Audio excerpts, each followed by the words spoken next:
Welcome into Making the Cut Week 9. Happy Halloween, the Halloween edition. I apologize for not being in costume, although I am kind of looking like a hobo. So that's that. Maybe we'll just go with that. That's intentional. That's not. Uh, so that's there we go. So Neil Smith, Lance Exley. Lance, how you doing? Doing good. Do you have any spare Just change? do I have any spare change? You're not getting the joke I just did. I'm literally doing a callback to like 6 seconds ago when I called myself a hobo. How dare you? Oh, Good night, everybody. All it's a right. holiday. I'm out. I'm done. I'll see y'all later. Good luck I setting your gotcha. lineups. I'm done. I'm out. Oh, that was my bad. How was trick or treating? It was good, man. Just getting out there and you know seeing all the costumes, and my son had a blast. So that was kind of the fun thing. He was saying trick or treat pretty much once he got to the driveway. So he's a quick learner. He's got the So spirit. yeah, Give him but candy. oh yeah. No, he was all for it, so it was a good time. That's fun. That's fun. It's always fun to do Halloween with when from the other side, kids and stuff. So Yeah. Um, all right. So yeah, apologize for the delayed start, but it's Halloween and it's a holiday and things are a little weird on both sides of the desk here for both Lance and myself. But we're gonna knock this out. Uh, if you're still looking at this and it's week 9, congratulations. You're through the halfway point. Uh, about 3 more weeks until the trade deadline. It's actually closer to 2. So just the PSA on that. For Guillotine, it matters less, but for regular fantasy, it's much more important. So we talked about this last week. We'll continue to talk about it. Just be aware of the idea that trade deadline is coming up in week 11. Got to start making decisions. You're probably going to be wanting to look at evaluating trades, whether you are a good team or a bad team.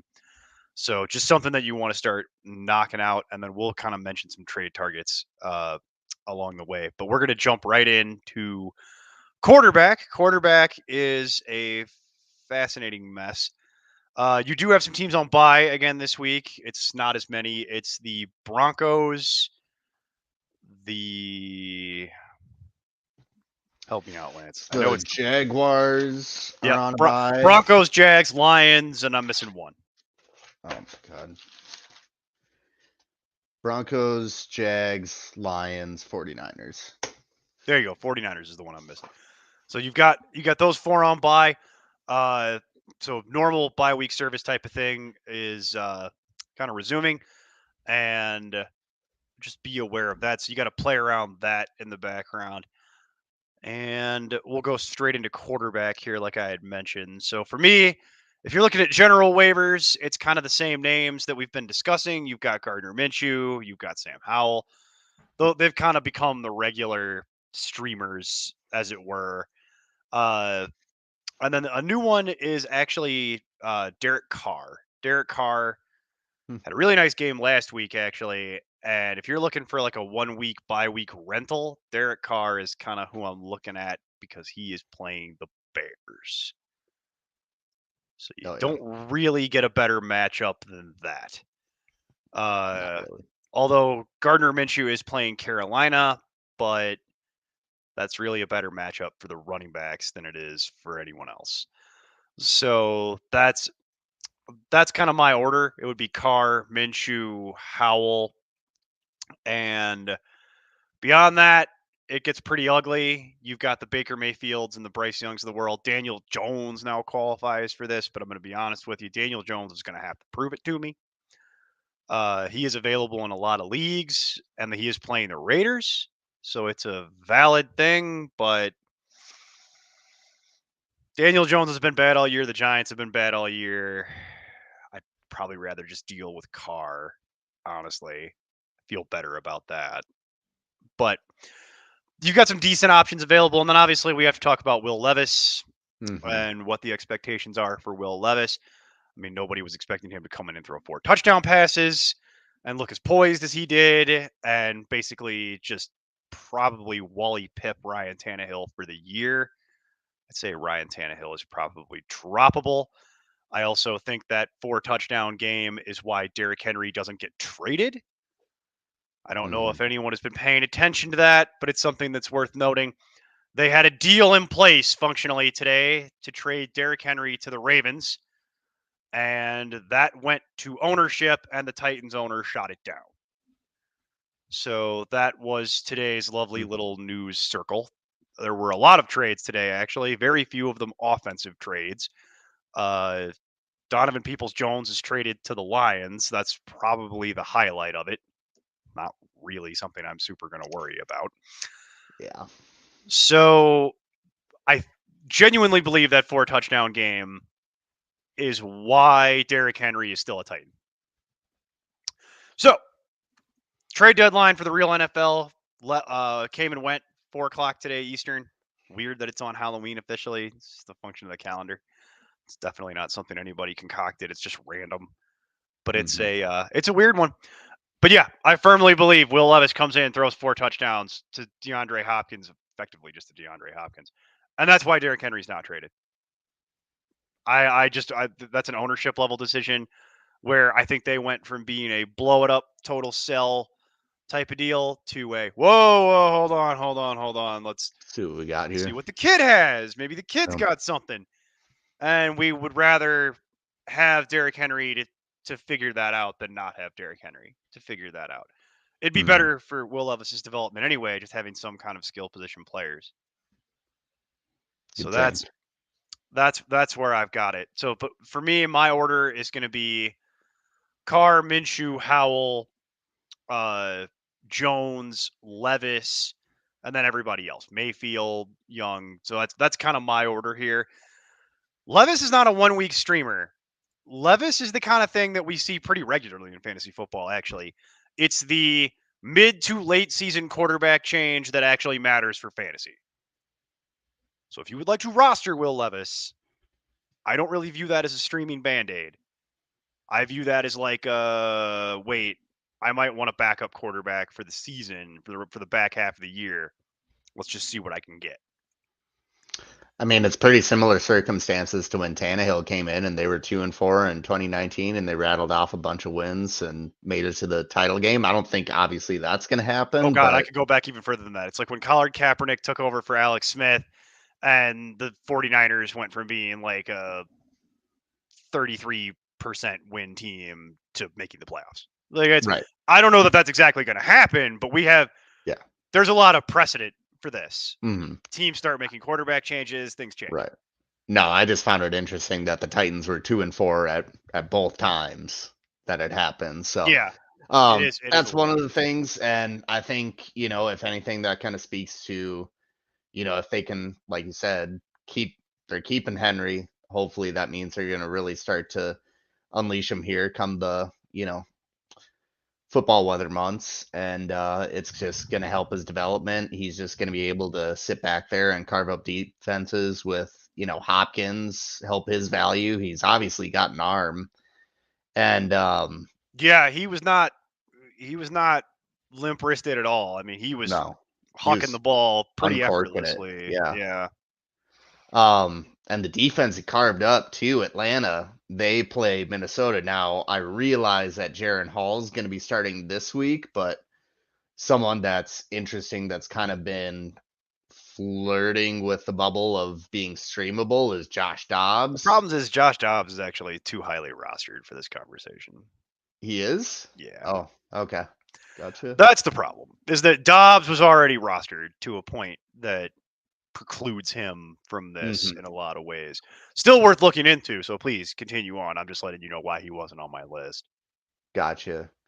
Yeah, I just, obviously, if, Jefferson comes back, that speaks for itself. But even so, with the way it is, you have Addison, who's honestly, of all the rookie wide receivers, there's obviously Zay Flowers, but I would put Addison number 2. Addison's playing better than Zay Flowers right now. Addison's got more yards, more receptions, and he's got 7 touchdowns. Yeah, I mean, yeah. The reality of it is that Addison's leading the rookie class at the moment. Addison is a top 20 wide receiver in fantasy. That's not me just saying that. I mean, that's like mathematically where he sits right now. He's wide receiver 17 in PPR. That's like no, exactly. how it is.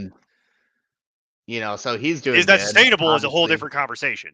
Well, but that's where we are right now. Right. And you obviously have Hawkinson, that's a big, easy check down, over the middle. So I think Dobbs, his play has been pretty good so far. I think Good it could enough to get 3 improve. contracts in 2 years, which is pretty impressive. Yeah, I think it could easily improve with the pieces around him in Minnesota. And then on top of that all, you have Darisaw blocking your blind side and O'Neal on the other side. So I think he goes from, a situation in Arizona that was a little tricky. They got a lot of moving pieces with, who they have, but I think he could receive a little uptick. So obviously he is probably more rostered, like you said, than can be mentioned for this conversation, but it It's is something worth to looking keep an eye into if on. he's still available as Hmm. a long. I don't really view him. Obviously, he's not a 1 week rental. No, It's more of like I'm interested in him as a possible backup quarterback type of situation. right. So, And they've already come out and said Jaron Hall's starting week 9, so mhm, he he'll. won't get the chance to do what I mean, Dobbs is going to Love's take. It's going to doing. take Dobbs a week or two to learn the playbook. Like it's. Yep. I'm a little worried about Addison in the short term. I think Hmm. eventually. I think ultimately it'll be fine. But Dobbs is going to have to get familiar with everybody once he gets in there. But and this is funny because I was actually of the mind that I wasn't totally sure what the Vikings were going to do because they're too good now at 4-4 to like just blow it up and quit. So they've got to do something because if they would have lost 2 of those games and they were 2-6, I firmly believe Cousins gets hurt. That's it. Jefferson's not even getting reactivated. We're just going to leave him on IR for the year. Don't care. That's fine. He's already on IR, so we're just going to deal with it. We're going to start just fire selling most of the team, and we'll just let the kid deal with it. And that's going to be what we're going to do. And then because we're moving on from Cousins anyway in the background as the Vikings. Now at 4-4, the Dobbs thing makes a lot of sense. It's funny. I was literally just waiting for that news. I figured that out over the weekend, and I'm like, oh, this is going to happen because Hmm. you're gonna have Murray coming back. He's pretty much right on the timeline they said he'd be. It was about week 10 if it was going to happen. And now we've made it to the point where that's going to happen. He ain't playing in week 9, but he's probably starting in week 10, almost certainly. Hmm. So, yeah, what do you do with Dobbs? Well, the answer is simple. If you look around the league, he was the best available quarterback by far. There's very little else. I mean, they were talking about bringing in Colt McCoy as the Yes. alternative, and it's like that's way worse. I saw something about Jameis Winston, and I mean, I think that Yeah, would be sure, but that's probably going to be intriguing. expensive. The Saints don't want to Yeah, give that up because he's their backup plan if Carr goes down. that and So, and Taysom Hill, but yeah. well, they're not going to let Sean Payton's not there anymore. No, Taysom Hill's exactly. going to play tight end. He's not going to play Yeah, quarterback. They'd have to be really desperate for that to happen. So, right. yeah, that's waiver. That's the waivers. It's a weird situation. Got a lot of choices, and you got some new faces in new places. Uh, and then as far as like true guillotine stuff, I mean, it's kind of rough right now because you got Joe Burrow has been rounding into form. So if you were able to win that sweepstakes at some point, you're probably feeling pretty good about that.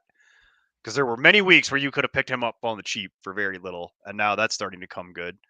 But in reality, there's only so much that's going to be available. Uh, for example, like if Herbert somehow was still available because he made it through last week and didn't get picked up, I'm interested in that. They appear to be fixing some of their problems coming out of the bye. That's not the worst thing.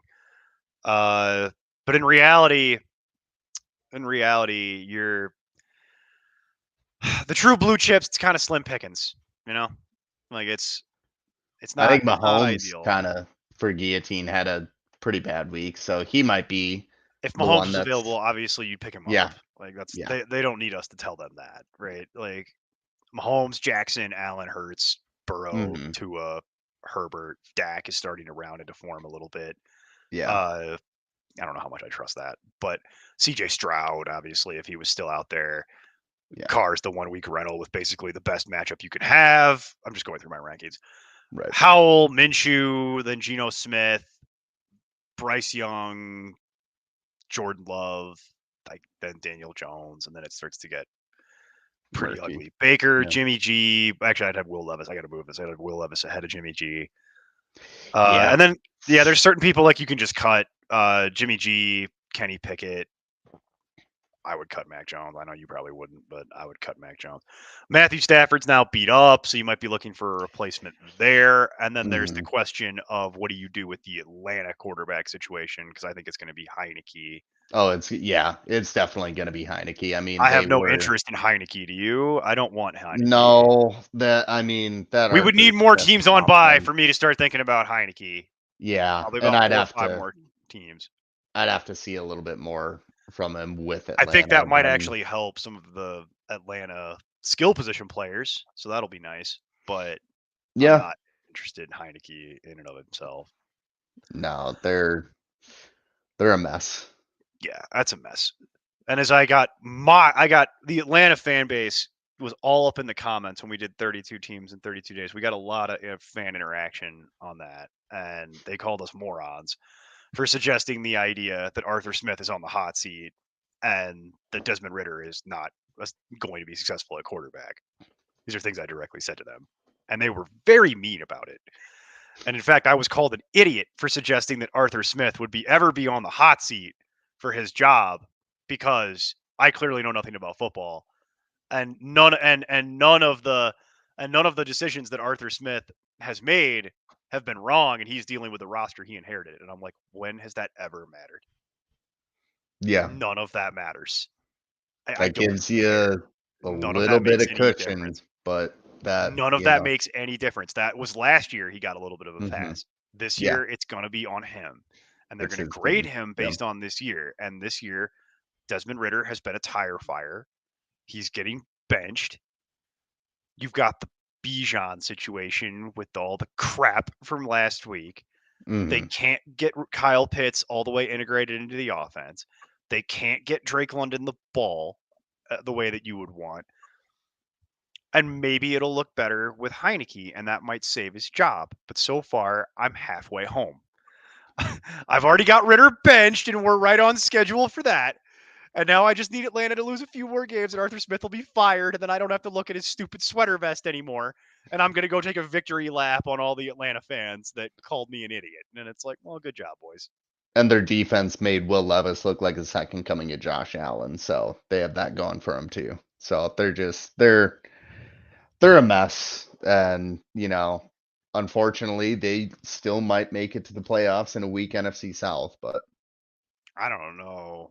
I'm getting more I don't dubious know about either. that. But it's the NFC South, I'm and watching the Saints, and I'm like, the Saints might Saints and actually the Bucks, turn the but corner here. Like yeah, they're not bad, and neither are the Bucks. That's true. The Bucks are also not what I would call bad. Uh, the Bucks are very mediocre. But in that division, that's really all it takes. yeah, Just got to be mediocre. Got to win like 2 more games than you lose, and I feel like you could win that division. that can do it. All right, running back. Let's go through running back here. Running back's a weird one right now. It's a weird situation. You got a lot of names that are potentially available, and it's kind of hard to parse it. But I'm telling you right now, my number one is still Tajay Spears. We're contractually obligated to keep discussing this until he goes above 50%, and he's not done so yet. Even with Henry not getting traded, Tajay Spears still needs to be rostered. Now it's as the handcuff to Henry. So we cleared that up. So now we can set a price. He's even getting standalone value. I mean, he's getting about 30 snaps a game. So, and that's Yeah, but now we can set a price. Yeah. Before, the price was all over the map because with a couple weeks to go, there was the idea that he might even have an outside chance at being the starter in Tennessee. Okay, it's not happening anymore. Will Levis weirdly shot that idea dead. And then Titans ownership came over the top and said, no, we're not trading Derrick Henry, so just shut up. Like, I'm trying to come back. I'm trying to crawl out of this hole with Will Levis now. Let the kid do it. I'm like, okay, whatever, crazy. I don't know if you've seen what the Titans owner actually looks like. It's worth Googling. He looks like a Muppet. He actually looks like a Muppet. It's fascinating. The facial hair choices, Speaking to somebody with questionable facial hair choices, the facial hair choices are incredible. If I could grow a mustache like that, I absolutely would. It's unbelievable. It's worth a Google. Take a look. It's fascinating what's going on out there. But Tajay Spears is still my number one. You're gonna want that. Now we can just set a price. So he's still available, but this is something that I would actually consider an incredible buy low. As we talked about trying to evaluate trades. Now, if I'm rostering Henry for the playoff push, I want Spears, and I know what the value is. It's my handcuff. Perfect. Now we can start negotiating. We are not having to have this conversation around, well, they're going to trade Henry, and I don't want to give up Spears. Now I think if you have Henry, you can make this a little more palatable for yourself, because people's expectations should be dulled just a little bit for Spears. He's number one. Number two, Zach Charbonnet. Hey, it's basically the same conversation. Zach Charbonnet is going to be the backup to Ken Walker. Ken Walker has looked great. He's looked better than what I expected this year. But Charbonnet had his best game of the season last week, and he's been very efficient, and they're going to keep getting him involved as this moves along. I think the dream of a 50-50 split with Walker and Charbonnet is dead. But if something was to happen to Walker and Charbonnet was to inherit 80% of that job, he is a high-end RB2, low-end RB1 with that job, as we know. So Charbonnet is the other one. If I have Walker, I want Charbonnet. I want both. I'm willing to burn 2 roster spots for this. I'm willing to give you something for it. That's the other one if you're looking to build your playoff roster, because it is that time of year. I want to be living in that world. I want both. I don't want to be trying to figure this crap out later on. Charbonnet only rostered in less, like right around 40% of leagues, by the way. So this is also something you might not even have to do a trade for. This is something that's worth looking into. Number 3, Amario DiMercario, aka Amari DiMercado. I can't talk anymore today. It's been a long day. This is starting to have a shorter shelf life, unfortunately, but I feel like he has finally kicked Keontae Ingram out of his way. I think the Cardinals have started to figure out, like, hey, this guy's actually pretty good. We might have found something with this 4th round running back that we drafted. And when Connor comes back here in a week, I don't know that he's going to be, the bell cow anymore. But Connor has never been the picture of health. And DeMercado is looking like he's going to be the handcuff the rest of the way. So that's another one that I want to get my greasy little meat hooks into. Only rostered about 40% of leagues. So again, it's worth looking at your waiver wire and then poking around. But he's one that I want. And then it starts to get kind of ugly. After that, it's Darrell Henderson for obvious reasons that are obvious, but that also has a very limited shelf life, and I don't even view him as the handcuff to Kyron Williams. So wouldn't really be interested in Darrell Henderson anything more than a pure waiver claim. Same thing for Royce Freeman, by the way. Jeff Wilson is one we talked about ad nauseum. If that's still available, go deal with it. Although that's also got a limited shelf life, because eventually Achan's going to come back and it's going to be Mostert, Achan, and Wilson at that point, and I don't know how to evaluate that. I don't think anybody does. And beyond that, that's kind of it as far as like what I'm super interested in. I guess Jaleel McLaughlin would make this list. And there's one other one I want to talk about, which is the big news of today, which is Leonard Fournette. And I am furious. I am not happy about this. Go try to trade James Cook today. That's the key. I don't actually think Fournette has enough. I don't even want Fournette. He's not going to generate enough volume to matter for in and of himself. I think they're going to bring him in basically to be Damian Harris, which was not fantasy relevant, by the way. They're going to have him come in, and it's going to be this weird 3-headed thing with Cook, Murray, and Fournette now. And I think all that does is it just cannibalizes into itself with the 3 of them. And now none of them have any value.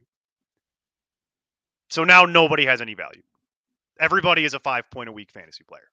No one matters. It's all trash. So go trade Cook today if you can. Get what you can.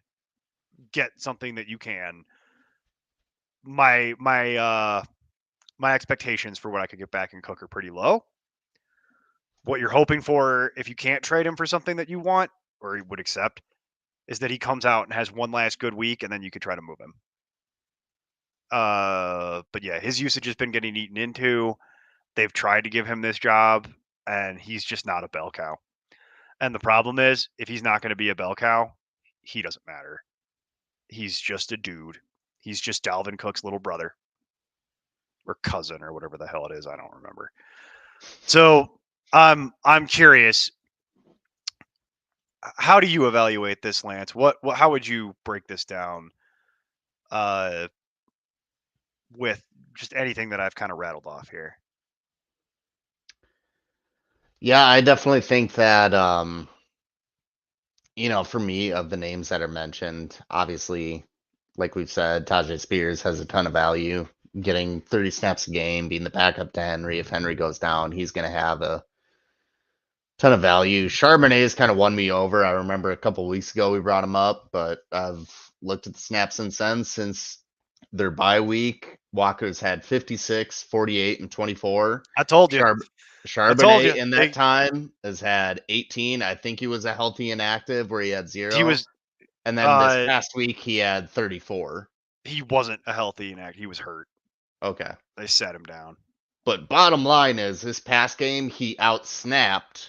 Yeah, he outsnapped Walker. Yeah, and that was when they were, trying to come back against Cleveland. So I definitely think there's a little bit more value than I initially thought.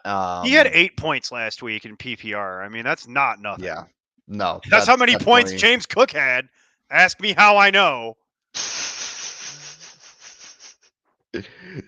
Yeah, he's definitely got some appeal to him. Cam Akers, I don't know if he's still under that threshold or not. I think he's. I know Henderson and Freeman are. Oh, I'm sorry.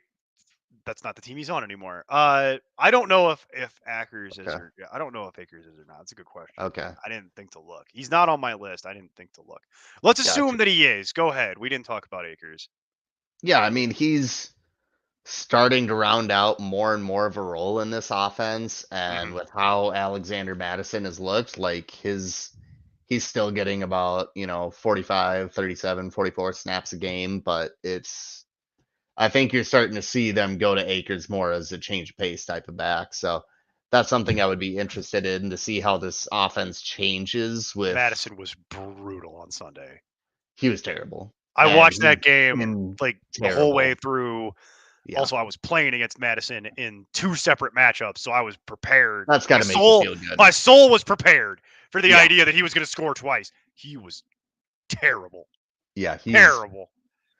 He's had a tough year for sure. He's just not, really taken this backfield and ran with it. And so I think, as obviously things change without Kirk in there, I think they're going to try to work out some other things, and whether that's Akers coming in there and getting more snaps over Madison, or what have you. I think there's definitely something there that should at least be monitored. Freeman, Henderson, Henderson had the lead with snaps the first week, and this past week Freeman did. So, and at the same time, again, we talked about with Cousins being out, how this offense is going to look if Stafford's out for an extended period of time. You saw what the Rams offense looked like at the end of last year, and it's ugly. So I would, if Stafford's going to miss an extended period of time with his thumb or whatever, it's his thumb, right? Yeah. Yeah, it's his thumb. If that's going to happen, downgrade all the Rams. Just take them down. He injured his thumb, and then they ran him out there for the Philly special and had him catch, and he pretty much landed. I don't think he landed with all of his weight on that hand, but it's like, you have a quarterback who's been banged up in the past, and now you throw him who's the also ball. old. I'd like to not to be a dick about it, but like, I mean, I'm basically the same age as Matthew Stafford. Like, it's you ain't gonna heal the way that you used to when you were 20. It just doesn't work that You way. played in Detroit. You've taken enough hits on your That's why his body from back is that. all So screwed up. yeah, Is from playing in Detroit. you Yeah. know. Okay. So So, that Matthew Stafford and I are functionally 1 year apart in age. He's 35. I'm 36. It's almost to the day. It's kind of weird, actually, how close it is. Yeah. Let me tell you, if I broke my thumb and then you had me run out to go and I landed on it, yeah, I'm gonna probably take 2 weeks off. mhm. It'll heal. I'll live, but I'm gonna bitch the whole time. It's Oh yeah. literally gonna happen. Like I'm not gonna. It's not gonna heal the way it used to when I was younger. It'll heal, but like not like that. Not like, oh, I'm fine. Just splint it. Mhm. I'll go run around. Like Yeah. nah. I'm gonna be like, give me some Flintstones chewable morphines. Like that's gonna be what I'm looking for. Like that's give me the good stuff. Um, Yeah, so in terms of that, it's a, pretty much a 1 week quick thing that you can try to get in on if you need one of them in a pinch. And the other one that I saw on here that may have been dropped, Kyron Williams, and by the way, is gonna miss like 2 more games. So we're mhm, gonna have this conversation one more time at least. unfortunately, but Yeah. Yeah. But then once that happens, I think the conversation's over.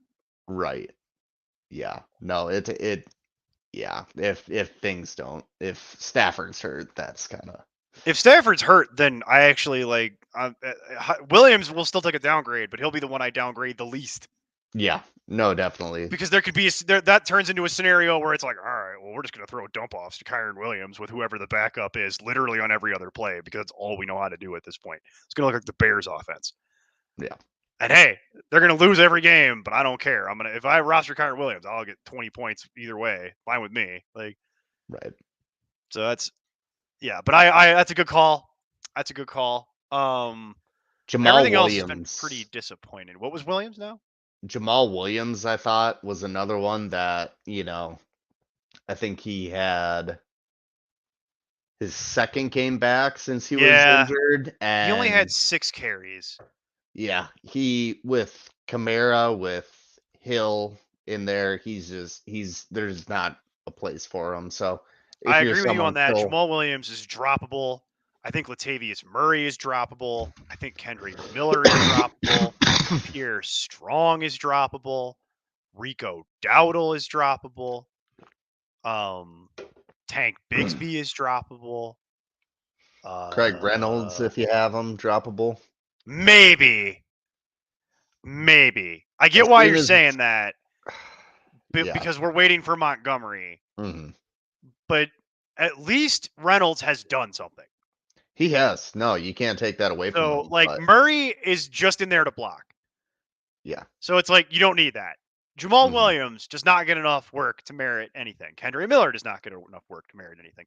Pierre Strong was a nice idea, but that didn't pan out. Rico Dowdle was having a nice little thing for a while, but they are going to go back to using Pollard more. It's just more effective. I think they're kind of done screwing around in Dallas. Tank Bigsby is kind of the other one where it's like you can probably cut him. Like he's not really cutting into Etienne.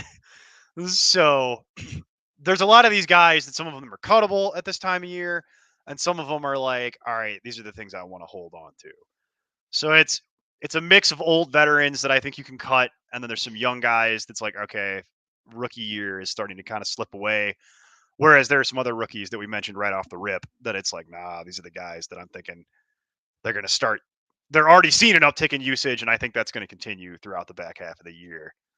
So there's like weirdly like Devin Singletary is rosterable again, as ugly as that is. I would rather that than Latavius Murray if you're looking at like old men to fill out the back part of your roster. Um, that's part of it. Zeke also, if you're looking at old people, uh, that's that's kind of where we're at. So it's that time of year where we got to figure that out. But I'm right there with you on Jamal Williams. Jamal Williams is droppable, and that's a damn shame considering what he was able to do last year in a different system. But Alvin Kamara, they made a big deal about him changing strength and conditioning coaches.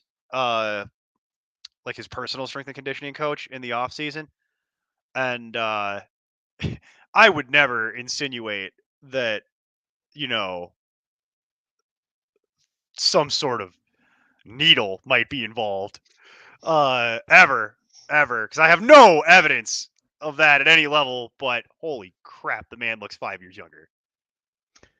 So either that guy is the world's greatest strength and conditioning coach, and I want his number, or there is some kind of malfeasance happening. But you know what? I have no evidence, and I'm just recklessly speculating.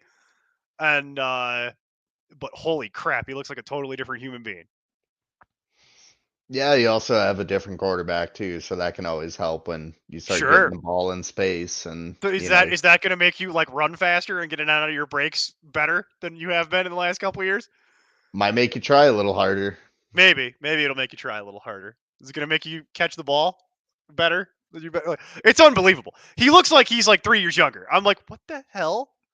I've seen that before. A lot of those people went to jail. That did that, like that had this little late career resurgence. A lot of those people got kicked out of the game afterwards for the crap they were doing. I don't know. Seems sus, as the kids say. That's like just something that I noticed where I'm like, somebody might want to go look through Alvin Kamara's locker. Or don't. I don't care. It's up to you. Like, do what you want. Like, people might not care. I don't know. Like, but it's just something I noticed where I'm like, okay. Weird. Seen that before. Yeah. Okay. Whatever. All right. Sure. Moving on. Guillotine is kind of a rough spot, man. Like, Yeah. Bijan was bad, but it might not have been bad enough to kill you. The problem is that like you're coming off a 0 and a 12. Oh God, don't like any of that. They are not making me like feel the love with Bijan right now. But you're playing Minnesota's crappy defense this week, so you probably don't have a better option. If Bijan was available, are you still interested in like chunking down a huge bid on that? Or are you going to let somebody else blow their fab and hope that he continues to struggle and pick him up later? I think so. I mean, I don't think I would go. I think I would probably at least go your weekly budget of 70 just because, I mean, just a few weeks ago we were talking about the only running backs that were getting, consistent volume were Tony Pollard, Bijan, and Christian McCaffrey. Yeah, Like, right. that They were the only ones that were three-headed healthy. monster, They were the and only that ones was that it. were healthy. Yeah, and so, I definitely wouldn't be, there's reason to be a little cautious of it, but comes a point in time where it's like, we were having the same conversation about, well, what do we do about Austin Eckler? What do we do about Travis Etienne? I mean, Etienne was a running back 5 on the week, and Eckler was a running back 6 on the week. So I mean, Right. eventually you bet on the player. You've seen what they've done. The coach can overthink his way into a box so many times, but eventually the good players are going to get the ball. So I think Bijan's definitely someone that, if he's out there, take a swing at him. I don't think you'd regret it. All right. What about Josh Jacobs then? Oof. Take everything I said and then add except when it's the Josh McDaniels Raiders at the end of it, because good Lord, that team looks lost. No, And he's lost the locker room clearly. I can't tell you how they have 3 wins on the end. Granted, 3 wins might not sound like much, but for someone who's watched Chicago and some of these other teams that have struggled to string some wins together, it's like, how has this Raiders team beaten 3 teams? And you can argue, oh, well, look who they beaten. I don't care. Like, this team they look like one of the worst teams in the past 5 years. Like, They're that what they put completely out lost. there was terrible. Yeah, they're completely lost in the background. Yeah. So it's definitely that type of deal where they're lost. McDaniels has lost the locker room. Can't Oh say yeah. I'm surprised. This was It's not never a like good we've idea. seen this before. If your plan is to hire Josh McDaniels, you've already failed. That's what I've been saying. We've seen this a million times. Ask the Colts how that worked out when he screwed them. That's Ask the Broncos. Broncos. Ask people who I live next to Yeah. about this. Like, it doesn't work well. No. So McDaniels only has one role in the NFL, and that's getting Gatorade for Bill Belichick, and that's what he knows how to do. And anything else that isn't that, he can't do. So he is not somebody that can run a team from a head coaching perspective and get people to like listen to him and respect him. And it just doesn't work. Like there's something about that guy that people don't like. And boy, oh boy, does Devontae Adams look super frustrated. And if I was him, I'd be absolutely beside myself because he's not getting the targets. Everything looks broken. They can't establish a proper run game. They had one effective drive last night, one. And it was basically at the start of the game with Jacobs. And that looked okay. And once they got out of scripted plays, that was it. Mm-hmm. They couldn't do anything anymore. And that team is just a mess. Hard to be worse than the Broncos. And yet they are. Really hard to be worse than the Broncos, man. You got to like work at that. That takes talent to be worse than the Broncos right now. And Eh? the Raiders are worse than the Broncos right now. It's pretty bad. Like Well, I mean, the Broncos just achieved something that they haven't done since Peyton Manning was their yeah, they quarterback. won. So They're like 1-15 now against yeah. the Chiefs in their last 16 meetings. Great, whoop de woo. I don't care that they beat Patrick Mahomes with the flu. They're still a Hey, bad team. it's first time through It's now. better than nothing. But I'm just saying, like, it doesn't suddenly mean they're a good team. No, I'm not saying they're a good team by any stretch of imagination, but it's, They're also at like a there's 3-win team. times you can dunk on them, and there's Well, times my where point it's is like, they're you know also a what? 3-win team, and it's like, who would you rather be with your 3-win I'd team? definitely be the You Broncos. much rather be the I'd Broncos. definitely be the Broncos. Much rather be the Broncos. Oh, Like absolutely. Sean Payton is an a hole, and I will defend that in court. By the way, people that's slander. I'll testify in court about that. I got evidence. Like I'll just play some of the press conferences for you. It's easy to figure out. He's a huge a hole, but at least people listen to him. Yeah. McDaniels, they don't want to hear it. Like you can No. tell immediately that like Devontae Adams, when he's getting interviewed and he's saying, I don't want to say anything because I'm going to say something that I might regret and get myself in trouble. That tells you that is it. It tells you everything you need to know.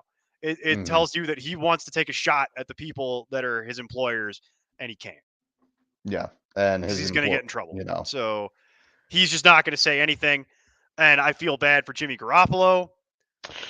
What a waste of his career doing this. And I think we've also settled the debate this year about is Jimmy Garoppolo good or is Kyle Shanahan good at coaching? I think that debate is being solved every Sunday. It's a debate I've been having at my office actually for the last couple of years, actually between me and my boss and a few other people who were very disappointed that the Broncos did not get Jimmy Garoppolo and chose to bring in Russell Wilson. And I'm like, look, I'm fine if you want to bring in Garoppolo. It would have been a lot cheaper. So there is that advantage to it. But here's the thing. You get what you paid for. I don't know if Jimmy Garoppolo is actually good or if Kyle Shanahan is just good at coaching. Yeah. And I'm like, I'll tell you, my inclination tells me it's the second thing. Is that Kyle Shanahan is just a good coach and he puts his players in positions to win at a rate that other people can't. And it has very little to do with Jimmy Garoppolo. That's kind of my attitude to the whole thing. Is like, is Brock Purdy that good? Or is it because he plays for the 49ers? To wit, if Brock Purdy played for the Browns, is he having the same year? Are we having this conversation? If he plays for the Raiders, I feel like we know the answer to this because that's a lost cause. That's why I'm saying you can't go all the way to the Raiders. not really like what I would call a fair comparison, which is why the debate continues a little bit in the background about Jimmy G, because it's like it's hard to hold the whole Raiders debacle against one guy, except for McDaniels. That's it's McDaniels and it's Chucky, Al Davis's kid. Can't figure out Mark Davis. That. So what do you do with the Raiders here? Are you even bidding on Josh Jacobs? Do you want to deal with that? Let's assume he's available. And are you trying to deal with that? I'm At gonna ask you this the same point, question no. about Adam. I'm gonna ask you the same question about Adams too. By the way, I'm Yeah. telling you right now. Well, I'll answer both of them is no, because I mean, and you can say you feel bad for Jimmy G, and I get that to an extent, That's just a but human thing. That has very little to do with like. okay, okay, That's because just an interpersonal like human 7, being thing. yeah, That has nothing to do with like anything football related. those That's 7 just targets he had for Adams were I cannot even describe them. They were so they were they piss were poor. yeah, overthrown, underthrown, He's behind. he's freaking terrified. That's why I feel bad Yeah, for him because he's got no confidence that anybody's going to watch his blind side. He's picking himself up off the ground all night. And it's like, well, no wonder he looks like crap. no, That's why Justin Fields looks like crap. That's why yeah, Daniel Jones looks like crap. There's certain guys that like they get rattled. You put them behind these bad O lines and they just get whacked over and over and over again. And I'm sorry, but over a period of weeks, it's gonna grate on you to a point where it's like it's gonna be hard to do your job. And that's why I kind of feel bad for Jimmy G, like just interpersonally, like as a human being, I feel bad for him because it's like yeah, that's not a fun day at the office. That's like you having a bad day at the office, but at least when I have a bad day at the office, it's not on freaking camera. yeah. Like you can't. I don't hold all of this. Look, has Jimmy Garoppolo made some really crappy decisions, and I have a much more descriptive word than that I can't say on a PG-13 show. Um, yeah, is it all his fault? No, he's not being put in any kind of position to succeed. That's kind of my issue with the whole team is that none of them are being put in a position to succeed. No. So, insofar as how it affects Adams, yeah, I would just say at this point, if if you have Adams, you've given yourself the headache. Do you play Adams or Myers, Jacoby Myers, the entire season? And now this offense is just going off the rails, like the wheels are coming off. And at this point, The it's trade like, you know deadline what? ended today, so this is Yeah, life now. As a yeah. reminder, So, I honestly want no part. Adams, I still believe, is a top 5, top 3 receiver in the league, but there are on a certain team that's competently situations. managed. Yeah, Yeah. but there are certain situations where it's just like, you know what, you can't get anything out of that, and you're chasing the name on the back of the jersey at This is that why point. it's like in redraft and in dynasty, you might have a way out of this problem. You might be able to work a trade. You might be able to figure something Yeah, out. In guillotine, if Adams and Jacobs are out there, I'm gonna put low ball bids on there if I'm desperate at either of those two positions. But I'm not paying up for the name value. Someone right. else can do that. I'll put like $20 down and see if I can get them. If I need help at any of those Mhm. at any of those levels. And also there's the non-zero chance that McDaniels gets fired here in the next couple weeks. And then maybe we can see an uptick in production from those guys because someone else can call the plays. And that might just help the locker room in general. Right. But Mark Davis loves McDaniels because Mark Davis is an idiot. So that's one of those situations where I don't know. They thought about firing him last year and they didn't do it. So I'm only willing to get involved in this in guillotine if it's very, very, very low, and I am very, very, very desperate. Because to be honest, this is how you can get killed in guillotine. I'm going to pick up Mhm. Jacobs, and then it'll all be fine. Then he puts up a 5, Yeah. and then you lose anyway, and it's like okay. So I'm not really trying to deal with that No. right now. And the same thing with Adams, like, and it's like yeah, and I feel bad for some of those people. I also feel bad for Hunter Renfro. Poor little Hunter Renfro. That's a whole nother He didn't conversation. deserve he does not deserve some of the crap that is being shoveled into his life, and it's just like Oh, yeah. okay. uh but yeah, Jacobs is a mess. The whole thing is a mess. And then beyond that, we already talked about Cook. I'm not going to rehash Cook. Ramondre Stevenson's been turning the corner. We talked about this briefly last week, but just to reiterate the idea that Stevenson's been turning the corner since Zeke's been getting more involved. This is one of those situations where less is actually more. Mm-hmm. So not killing Ramondre Stevenson by giving him all the work actually seems to be the right idea. Weirdly. So, okay. Good enough for me. Gus Edwards has murdered your man, Justice Hill. I don't think Gus Edwards is going to score 3 touchdowns every week, but my God, what a heater. That man is on an unbelievable heater. It's Yeah. incredible. Interesting that he was the I think it was he put up the most fantasy points by a Ravens running back since Mark Ingram the year that Lamar won the MVP. Yeah. So I think Mark they're Ingram going to famous be. fooled me into thinking that Mark Ingram had one more year in the tank with that performance. I really genuinely believed that, and then the wheels came off immediately, and I looked like a moron. Yep, I remember that well. Yeah, One of the I worst think takes I've ever had in my career. I 100% remember that. It was not fun. I remember that year. Did not like that. no. Uh, I think they're going to be rolling with Edwards well, they are now. and They were going to put Henry yeah. in there, and that was going to murder everyone. And then now that was the plan, and now it's up in smoke. Hmm. So Yeah. it's Edwards now, baby, and it's Edwards with Hill running as the backup. Hmm.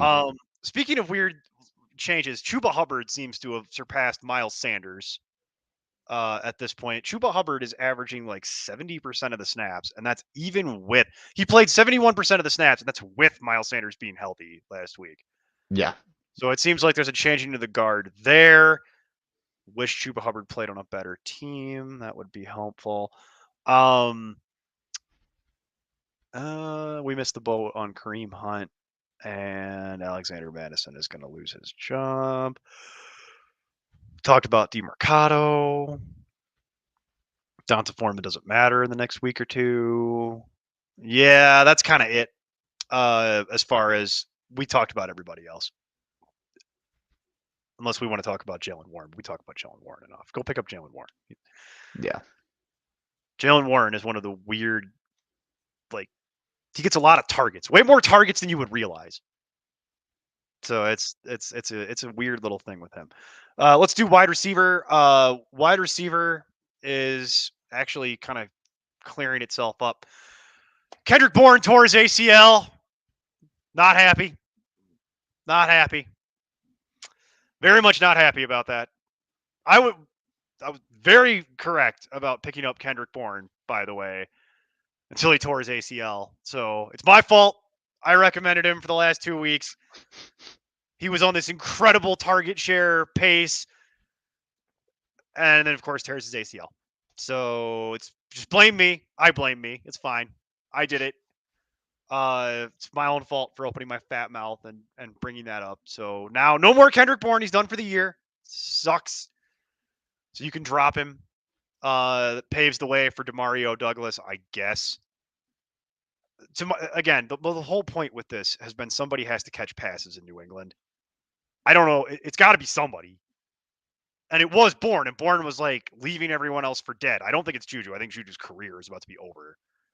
So we're at a point now where I think it might be Demario Douglas, and they're going to try the rookie out. And so it's potentially worth a speculative ad on Demario Douglas. He's available in 98% of leagues. So it's about as available as you can get. So I would look into that, because if he's going to get that, even if he gets 75% of what the share Bourne was getting, it's fantasy relevant. So I'm just still salty as hell about Kendrick Bourne, and I wanted to start there because I need to vent that out into the universe. Can't keep it with me anymore. Past that, it's Rashid Shaheed. I know you scoff at me when I talk about Rashid Shaheed, but the last 2 weeks he has been phenomenal. He has just been phenomenal the last couple weeks. It's incredible what happens when they actually try to get him the ball. I apologize. It's not the last 2 weeks. It's 2 of the last 3 weeks. I misspoke. Excuse me. But even last week against Jacksonville, when he didn't look great, when he didn't have as good of a game as he could, he still had 8 targets. So he's not going to put up 153 yards, the way he does and score. But I mean, he's coming Off off 3 of catches. right, exactly. But that's the fun thing is that like in week 6, he had 6 targets, he caught 2 of them, but it was 85 yards and a score. Yeah. It's 18 points. And then in week 7, he had 8 targets, he caught 4 of them, but he only had 7 points. Yeah. And then in week 8, he had 3 targets. He caught all 3, 153 yards and a touchdown and 24 points. This is my point with Rashid Shaheed is that it's this fascinating thing where it's like it reminds me of like early career Tyler Lockett. It reminds me of like back when they tried to let Devin Hester play wide receiver. It reminds me of like stuff like that where it's these crazy booms and bust, and it's not my normal thing. It's like Gabe Davis, but less predictable. It's actually more fun than Gabe Davis, but it's like Carr looks for him in certain spots, and I just won't stop talking about it because especially as we get into the buys, this is just one of those things where it's like, yeah, if he's like my 5th or 6th receiver on my team in an emergency, if like a break glass emergency happens, at least I feel like I'm not naked. Hell, he could put up some crazy number for you on a very limited amount of work, and there is value to that. He's very available, so I'm going to keep bringing it up. Like it's something to know that exists. It's not my normal thing. Normally, I like volume and guys who play the slot in PPR and like Josh Downs. It's a good example of somebody that I was very high on in the preseason. I like things like that typically. That's more predictable. But Rashid Shaheed has this weird mystical allure of like, they scored 24 points on effectively 3 plays. Like, okay, sure. That's all I need. Like, I don't need any more than that. Anything more than that would be gaudy and ostentatious and greedy, and I don't need it. Like, that's more than enough work. It's weird, and it's not something you're going to count on week to week. But my God, is it worth? Just keep an eye on it. Uh, After that, it's actually going to be some of the rookies that we've talked about previous weeks that are worth revisiting. Jaden Reed is worth a peek in the background. The problem is that he plays for the Packers. That's the problem. Similarly to that is Michael Wilson, just based on the idea that Kyler is now coming back, and they're trying to get him. They're deliberately trying to get him more involved. That was on display on Sunday. They're trying to get him the ball. It's gonna happen. It feels like they're gonna make it happen. So we're gonna have to see what happens with Kyler, but he's on my radar as well. Jaden Reed is also on my radar just because of the idea that Watson doesn't appear to be fully healthy, and not really sure what to make of that in the background. That whole team is hard to pin down, but whenever anybody misses time and Reed gets a full day at the office, he seems to put up a good number, and he's perfect for what they should be playing him more. He's perfect for their offense. That's why they drafted him. They're not wrong to draft him. He's perfect for what they need. His usage is weirdly inconsistent. But that's why I'm saying Reed and Wilson are kind of like two sides of the same coin. It's rookies that are on, let's face it, bad offenses. Even with Kyler coming back, I'm not expecting that offense to suddenly be amazing. But they're rookies on like not great offenses that it appears like the team that they play for is trying to get them more involved. So that's why I kind of lump them together. And then beyond that, honestly, I'm not super interested in a lot else at wide receiver. Wide receiver gets pretty ugly at that point. I'm not really interested in Khalil Shakir or Brandon Cooks or Jamison Williams or Josh Reynolds, especially now that Donovan Peoples-Jones is going to the Lions to make that even harder to figure out. Basically, as far as Lions wide receivers goes, I want Amon-Ra St. Brown, and we're getting very close to nothing. And then, yeah, realistically, the only other thing that might be worth looking into is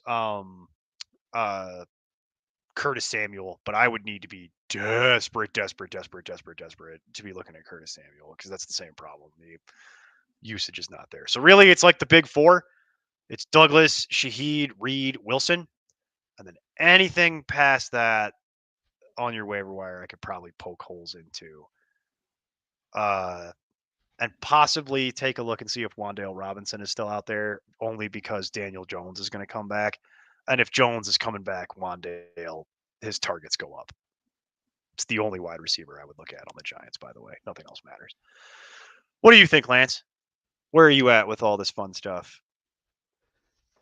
Well, a lot of names that you said are pretty good. An aspect of the Donovan Peoples-Jones trade that I haven't seen brought up much, but I think could be interesting is how it affects Elijah Moore. Now, he hasn't been super exciting earlier in the season, but I Oh, I mean, don't know. he's got He, rushing upside. he'd already He's pretty much got relegated DPJ anyway. yeah, I mean, he's That's why they were got so comfortable trading him, because Moore had already done that job of relegating Donovan Peoples-Jones to the bench effectively. yeah. And I mean, he's had 7 targets or more in all but 2 games this season without Donovan Peoples-Jones. I think you see at least one more target. So I mean, if you're looking for someone amongst everyone else, he's right on the bubble of being available in a lot of leagues, but You could acquire him in a trade for nothing. You could exactly, get him for a ham sandwich.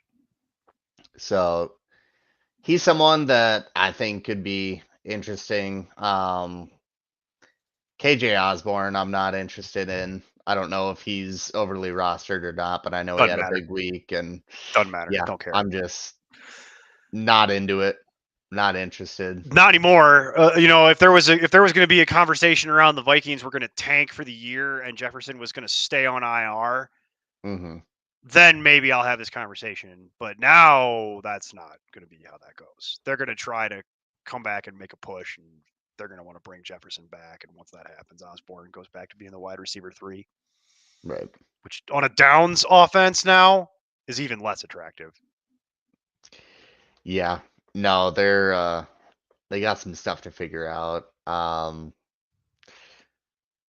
don't know that I really like Treylon Burks anymore or Nick Westbrook-Ikine with Will Levis at quarterback, so I would probably still just stay away from them. Um, Zay Jones might be someone you can get on a bargain just because the Zay Jaguars are on a Jones is a bye. waiver claim. Yeah, He's missed so many games this year that he's been dropped to the point where he's widely available. yeah. So I would definitely, look into that. After that, it's kind of a crapshoot. There's not a ton out there. Jahan Dotson all of a sudden looks like he's the number 2 option in Washington, and it's kind of all over the place. So yeah, I'd Yeah, be that whole situation's a mess. Washington in general is a mess. Now they're trading their defense away. It's like, okay, all right. And leave it to the Bears to overpay. Good job, Bears. Idiots. yeah. I don't know. Yeah, I mean, Bears are idiots. There's nothing more to say. It's just painfully the truth at this point. It's been going on for my whole life. It's not anything different than what I'm used to. As far as Guillotine goes, the one that I think you have to circle is like Cooper Kupp. mhm, Coming off 2 down weeks. Stafford's hand is hurt now. Might have got somebody chopped. I'd be willing to roster Cooper Kupp, but it's not going to be at the full Cooper Kupp price. no. So that means you're probably not going to get him. And that's actually fine with me because I'm not expecting him to have a huge game in the next week or two. And I'm not super thrilled about the direction that's going in the background. Devontae Adams, we already covered. I mean, Uh, Puka also had a rough week, and I'd almost rather have him for a better price than Cup at this point if yeah, things are going to be, right. you know, It's all kind of like it's all not great. So, but yeah, no. Puka and him are still being rated as wide receiver 1s in the hmm weekly rankings, and I get why. It's just a little scary, and somebody's going to way overpay for those names, and I just don't know if that's going to be. I got to know a little more. I think about Stafford's injury to really want to put up the huge amount of money that's going to take. And then like DK Metcalf is another one that I'm just not as interested as I would be in other years. He's hurt. It's going to be expensive. I'd probably like if I could avoid it, I'd prefer to not have to spend a huge amount on it. T. Higgins might still be out there. I would go. I like how he was drawing a lot of trade interest today, as he always does at the trade deadline. And the Bengals are like, yeah, you can get off my lawn unless you're going to give me like find your own wide receiver one. You That can go was give me one of the- You can give me 2 first-round picks if you want, and we'll Yeah. do it. But then nobody's going to do that. So that's the Bengals are not as dumb as the Bengals have been previously. They know what they have. They know what they have in T. Higgins. They're not just going to give that up. Yeah, and they're all the way back now. Like that was looking like it. Looking like they're rowdy back into form here. Oh, and one last waiver claim. I totally spaced my mind. Tyler Boyd, if he's right on that bubble. Yeah, he is. I'm less interested in Boyd when there's everybody healthy, but I get it. It makes sense. During the buys, especially. You could do worse. But yeah, honestly, and if Jacoby Myers got clipped, same story. Not super interested in that. So it's stuff like that. If Nico Collins got clipped, because I know he had a weird double check what I'm saying here. No, he did. He was he had like a 7. Yeah, freak. I would be interested in Nico Collins. Yeah. I think their better days are ahead for that, so I'm okay with picking up Collins. Right. In a guillotine. Same thing with George Pickens. I know he had a weird touchdown that kind of saved his day, but it wasn't that great. So if he's available, Amari Cooper is a little scary, but I'd be interested in that as well. So those are kind of the things that I would recommend. Everything else will likely. I don't want Christian Watson either. I'm gonna God no. I don't want to deal with that. And I'm also going to leave Jake Bobo out there. I don't want to talk about more Bobo. Let's let him get a real job instead of just being a gadget guy. All right, let's do tight end real quick, and then we'll call it, and everybody can go have a happy Halloween and go eat candy. And don't forget to submit your waiver claims for tomorrow morning.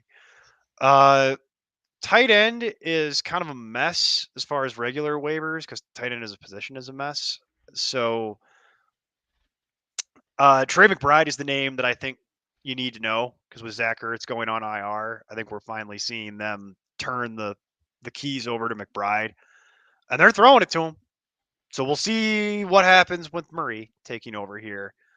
But McBride's target share has been too good to not deal with it. Number 2 is Logan Thomas, who we've mentioned a million times. As I always say, here for a good time, not a long time. So enjoy it while you have it. And then unfortunately, history tells me that he will inevitably get hurt again, and that'll be the end of that. But he's had, since coming back from injury, he's had two excellent weeks, 1 average week, and 1 bad week. You'll take it. Number 3 is Taysom Hill, because Taysom Hill is actually like weirdly getting a job, an actual job, a repeatable job that makes sense, and not just be the Wildcat quarterback. So he's number 3. Number 4 is Cade Otton. I wish his usage was higher, but it is what it is. He makes the most of what he gets. And in a week with buys, Cade Otton probably gets started, especially when you've got like Kittle on buy and stuff like that. Otton's interesting. And then after that, it's the rookies. It's Mayer and Musgrave, which are grody, but everything about tight end is grody. So you can't look at tight end without eventually running into something that is disgusting. Especially now with more people being hurt. Exactly. And 4 teams on a bye. So you really sometimes just got to hold your nose and deal with it, and that's this position. So that's my order. McBride, Thomas, Hill, Otton, Mayor, Musgrave, Mayor. I don't care. Whichever floats your boat. Whatever makes you happy. I think that's about it as far as waivers from my side. Did you have anybody else you wanted to talk about? I don't have anybody else really for tight end. No, I think you said it perfectly. I mean, it's how tight end usually is. It's one player and everyone else. Trey McBride is head and shoulders the tight end to try to get this week because Washington, it cycles but through McLaurin, Samuel, Dotson, Mayer, Las Vegas just terrifies you, and anything after that is just kind of a, It's a dart throw. You hope getting you a get band-aid. lucky. Yeah. Yeah, you're hoping you're getting lucky. Because in reality, you're talking about like the pecking order is starting to kind of flesh itself out for this year. I mean, you're talking about it's Kelsey far and away number one, Mark Hmm. Andrews, Kittle, Hawkinson, Goddard. That's kind of your next group. Kincaid is trying to work his way in there since Knox is now out of his way, and Kincaid has actually been the rookie that actually has made it, which is interesting. So Hmm. it's the rare tight end that actually contributes as a rookie is Kincaid. Doesn't happen often. It's very rare. So Laporta. yeah, and Laporta, who was on bye, which is why I'm not seeing his name on there. So that's the No. other one where it's like it's just weird that we would Yeah. have two in a year when you'll go 5 years without seeing a rookie tight end matter at all. Hmm. That's pretty common. So it's a little. This is a little bit of a unicorn year with that type of thing. It's a bit of an anomaly. But yeah, it's just a mess. The whole position's a mess. There's nobody worth spending a lot of money on in Guillotine typically, unless Kelsey is somehow available, and that didn't happen because he had a really good game.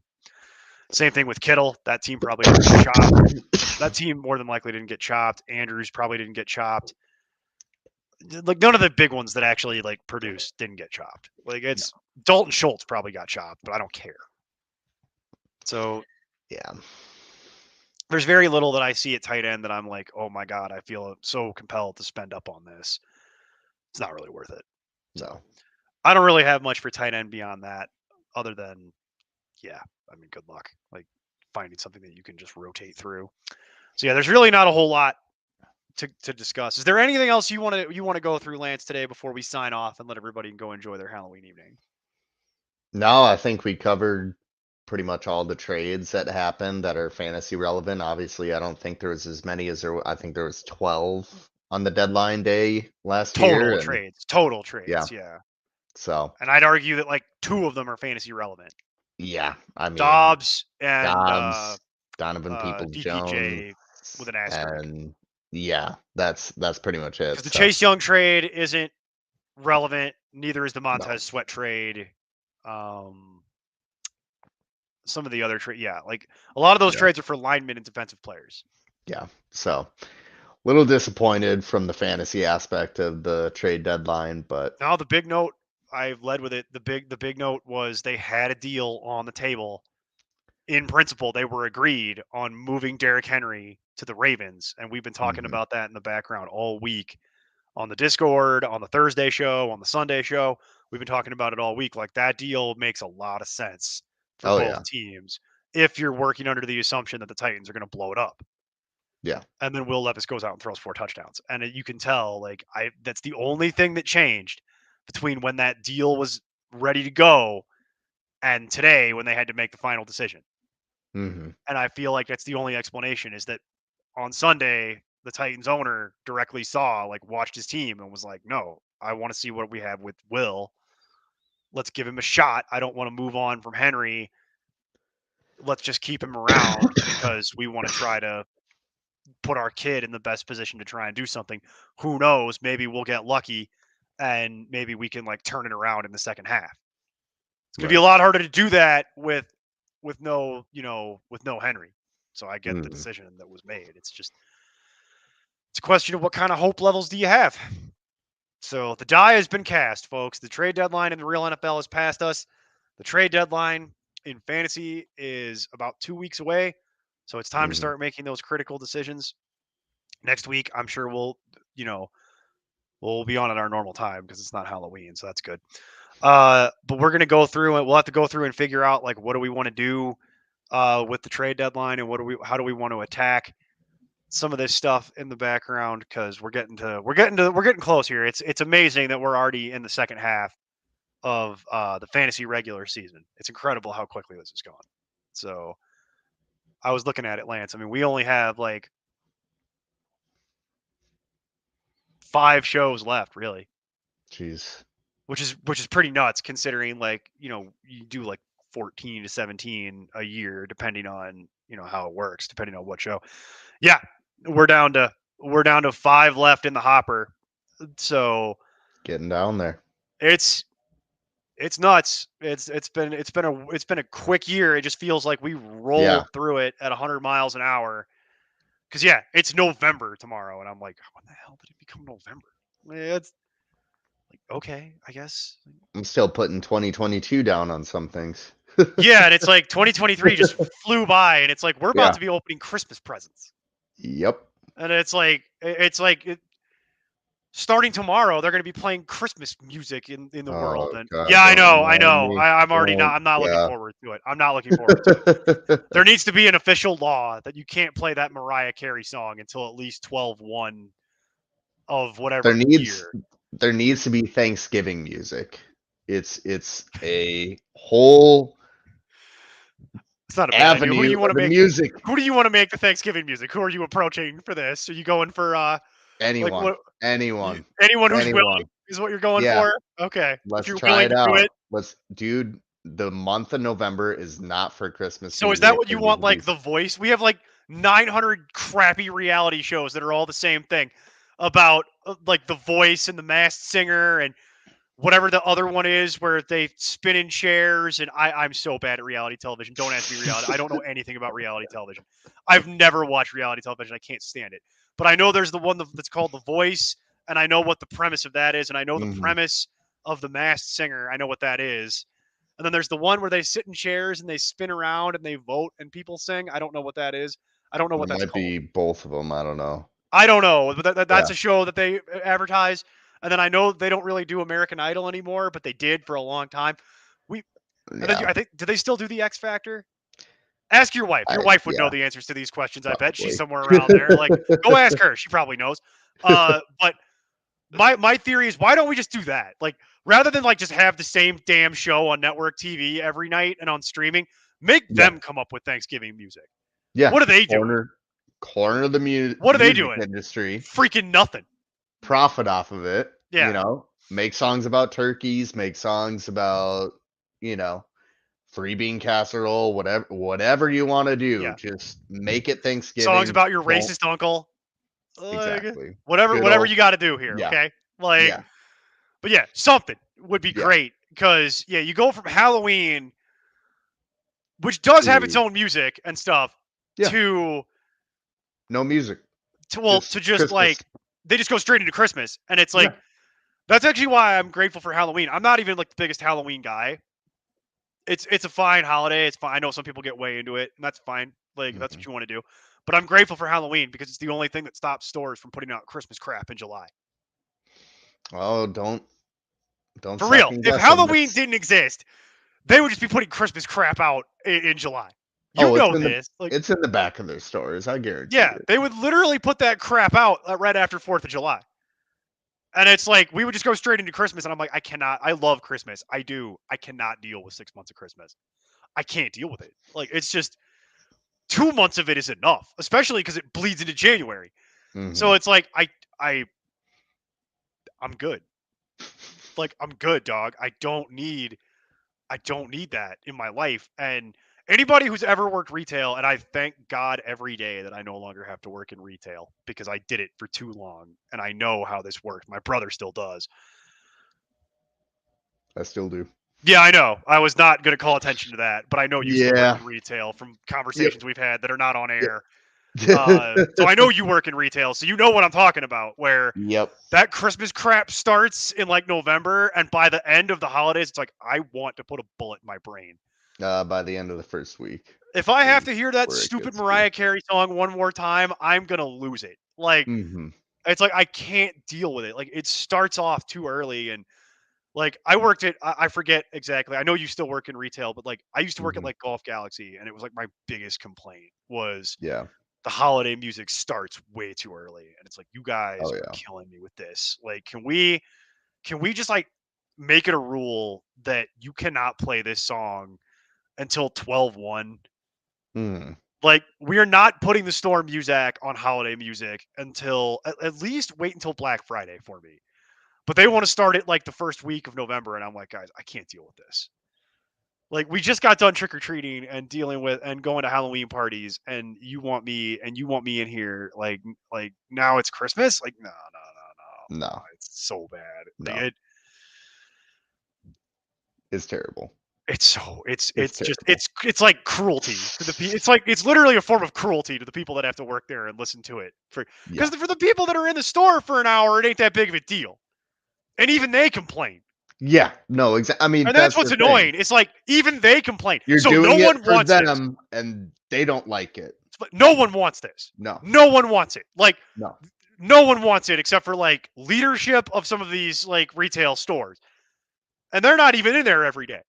And it's like, and that's the problem. It's like the customers don't even like it. I hate it. Everybody who works there hates it. And like nobody's happy with this except for the weird GM that hoves in for half a day and does low level inventory and says something patronizing and then leaves and goes gets back in his car and then drives to the next. We've all worked for that person. Yep. I've got all the horror stories. Mm. They hove in, show up for 20 minutes, feels like, do some inventory, complain that nothing's clean enough, and then leave. Yeah. And it's like, yeah, that's the height of leadership, isn't it? Like just drive by management, and they go to the next store in their territory, and they do the exact same thing at the next store. It's they show up, say hi, look at the inventory for 5 seconds, complain that nothing's clean enough, and then leave. Yeah. And In a that's literally nutshell. it. And it's Yeah. like I feel like I could do that job drunk. Because what else is there to that job? I'm genuinely asking. Like I Yeah. don't know what you got to do with some accounting, I guess. Submit some paperwork to the corporate office. If you don't delegate it. You're right, and then you have the store managers help you with that anyway. Yeah. Like it just I've seen that job. I've seen that Yeah. job, and I'm like that job. Aside from the driving and sitting in traffic, seems pretty decent. Seems like a pretty decent job, honestly. Like Yeah. No, it's yeah. It's ugh. it's a lot better than trying to run that store. And then you get to call people chief and champ and a couple other patronizing little terms, and it's like, oh, good, yeah, you're not a huge a hole at all. No, that's fine. Like it's actually demotivational in my experience because Mhm. even if I wasn't having a bad day prior to that, I am now having a bad day. Yeah. Like, and I have no motivation to help you for the remainder of the day. Like, like we were actually going to be fine for the day here, and then no, and this is why I could say all these things because I no longer work in retail. I haven't in years. I have no intention of going back, and it's one of those situations where this is just all my memories of working in retail. Was those are the ones that stick out. Is it's this Mhm. time of year where you're transitioning into holiday. Everybody is getting real crappy because holiday is the make or break time of year. Most Mhm. for the 5 people that are left watching this, by the way, if you don't know, if you've never worked in retail and you don't know because you're blessed to have never had to deal with this, most retail operations make all of their money for the year right now. It's Mhm. basically they operate at a loss for a lot of the year, and then they make all their money usually depending on the exact retailer. But I can tell you, like working in sporting goods, they make their money at back to school and at the end of the year for Black Friday, Christmas, holiday. And they operate at a loss 10 months out of the year, maybe 9. And so you're paying for the whole operation right now. It's a pressure pack environment. And frankly, you're probably not getting paid enough money to deal with the level of crap that is being shoveled at you, but you deal with it. And it's one of those situations where you're already stressed out and you're already busy. And you know that it's not going to get easier between now and the end of the holidays. And then what happens is you get some GM rocking up with their pearly white teeth that they actually pay to have whitened. Um, most of these people have short hair. They dye it various colors, Mm. and they rock up for half a day. If you're lucky, it's probably more like 2 hours. They rock up, walk in, pretend to say hi, pretend to remember your name, because most of the time they don't. And then they take the manager back in the back office, and then they come back out, go look at the inventory real quick, and then complain that nothing's clean enough, and then leave. And it's just this drive-by management nightmare that until you've lived it, you have no way of knowing how infuriating it actually is. It's an infuriating, demotivational thing that happens, and I'm sad because I'm hitting Lance right where he lives. I feel like I'm just Yep. describing your life in the background, and I'm sorry, like, because I've done it. I did it for years. No, I it's one of those hated it. things where if you've done it, you know. Yeah, and I argue that everybody in America, you know how some countries have like mandatory military service? Hmm. I maintain that in America, you should have to do 1 full year. So you do all the holidays, 1 full year, either waiting tables or working frontline retail. I wouldn't Should even be argue a full year, just one holiday season. one holiday season, but I think you should do all the holidays because Yeah. what also Yeah. sucks is your summer gets chewed into, and Hmm. people don't understand how bad that actually is. No. Because it's like other people are off, like we're going on vacation, like we're going to Disney World, and I'm like, yeah, it must be nice. Like it's one of those deals where people don't really realize like what it takes, and this is where I watch people get really shitty, especially around the holidays, especially around this time we're coming into. They get really shitty with people that are working retail, and I'm Yeah. like, you wouldn't do that if you've ever worked that job for any amount of time, because you'd It's remember it. it's a different mentality from some It people it too. It it doesn't matter if they've worked it or not. Some people are just gonna come in and do that just because they wanna, well, some people are having a bad you know. life outside of that, and that's they feel that they can just take it Yeah. out on service industry people. Yeah. And it's like, yeah, I get that because they can't really fight back. But it's still a crappy way to live. And I still maintain, even if Mhm. you'll always have some people that are going to be crappy no matter what. But I Yeah. think the proportion would drop. I think you'd have less of Yeah. it. I think there'd be, you know, yeah, maybe a little bit more understanding what it goes into it. And Well, the amount of sacrifice that's actually happening in the background too, hmm. where it's like, bro, it's Saturday afternoon. I ain't trying to be here. Yeah. Like, and I'm like, I got some other ways to express that idea that I can't right now. But like, like, maybe how about this? Waddle your fat, you know what, away from me before I get fired. Like, 'cause that's Yeah. there's been some moments like that where I'm like, it ain't worth it anymore. I'm getting fired. And then you got to kind of talk yourself off the ledge where it's like, nah, I don't get fired over that. It's not worth it. Yeah.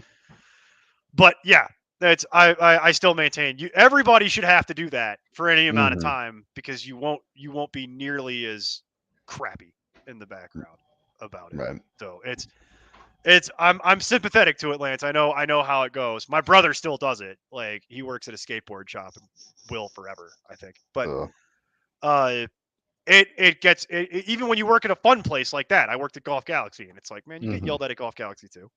Yeah. I'd argue there it's worse than other places I worked because that's the rich people.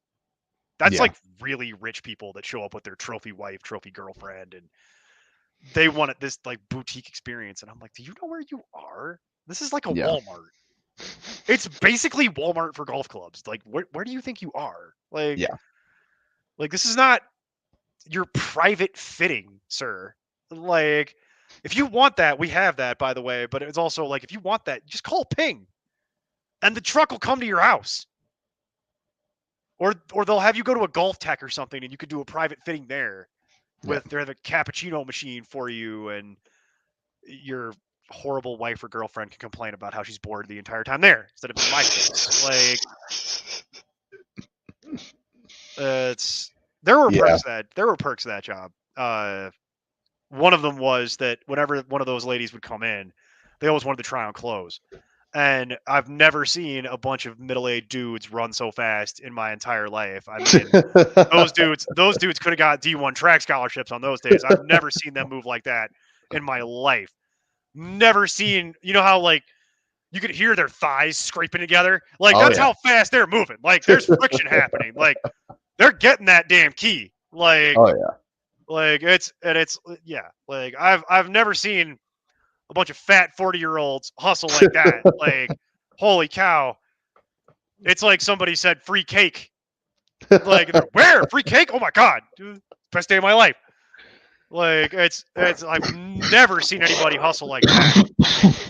Yeah, those dudes didn't do nothing fast until you see some of those ladies walk in with their boyfriend / husband to try on golf outfits, and they're trying to get the fitting room key. Woo! Oh yeah. Ooh, don't get in the way of that. They'll tackle you. Get out of the way of that, man. That's the bull run. That's a bull run, man. Woo! And you know it was bad too because a lot of those guys, believe it or not, have wives and girlfriends, and if they ever saw what was going on, I mean, it reminded me of those old cartoons where they would you'd wolf whistle. You know what I'm talking about? Like the wolf sees a pretty lady and starts whistling and rolls his tongue out on the floor like a carpet. That's basically what was happening. And I'm like, that's pretty much it. And if those guys, their girlfriends or wives saw what was happening, whoo, they were going to be in trouble. Oh yeah. It was going to be really bad. It was going to be really ugly. That car ride home was going to be frosty. Yeah. Once they got that car started, because some of those guys too, not driving what I would call a quality vehicle. But yeah, it's just one of those deals, man. Like I forget. But here, Lance. Well, we'll be done for today. Happy Halloween, everybody. Good luck in week 9. Lance, don't leave. I'm ending the stream, but don't hit the X button. For sure.